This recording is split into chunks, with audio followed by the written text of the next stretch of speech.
Lydia Jasmine nga sinnakola story nsooka ogamba abantu basubscribing sooka bagambe basubscribing hano ku SMX Media bayinza okugamba nessaawo bagambe basubscribing.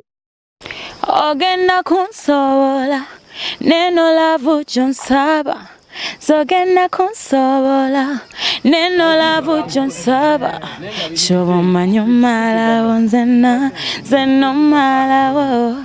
If I say good night baby ngamba good night nawe. If I say I love you mukwano ngamba you love me nawe. Hey, what's up? I'm the one and only your girl Lydia Jasmine Elja.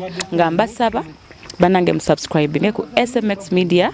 Yes, catch all your latest gossip abayimbi abakabi buli kimu mubeereko mwekumireko. Lydia Jasmine alabudde Big Eye ku nsonga ya kumubode shaminga omusango we baguyita bode shaming.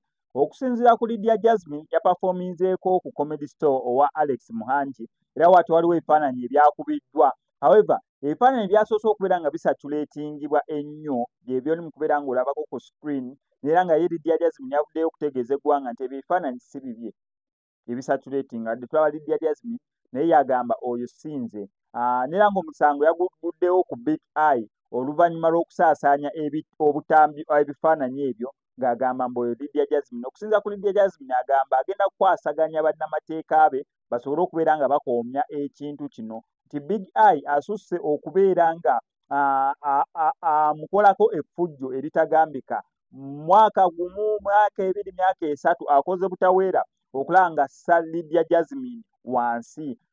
Big Eye tanaba kubeera nga avaayo okubeera nga respondinga ku eno. However, Lydia Jasmine amugambye taddamu kubeera nga apostinga ekintu kyonna kyonna ekyekuusiza ku Lydia Jasmine kubanga okusinza ku Lydia Jasmine agamba ebifaananyi si bye bibye.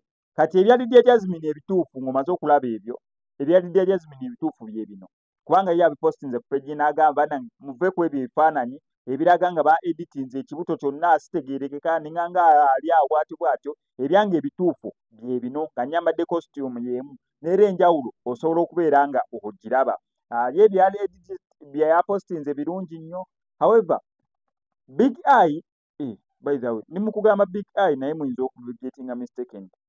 Ba Big Eye bali babiri. Big Eye omuyimbi owa Nuupu ffenna gwe tumanyi obulungi s'abayimbi waliwo ne Big Eye blogger naddala ku page ya Facebook nga olaba SMX Media nti nze ndi blogger wanno ku YouTube naye oli blogger bamuyita Big Eye ali ku Facebook akozesa Big Eye n'era blogger w'amannyo aluddewo okumala ebbanga before nga sinayingira aluddewo okumala ebbanga ali legit yeesigika post ze z'akola.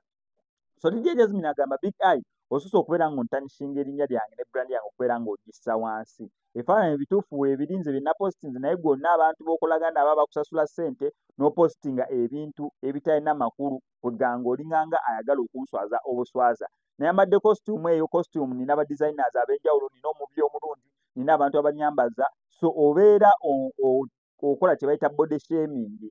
Nange kennyini oyinza okuneereetera okubeera nga nejjamu mulaale yekkiririzaamu.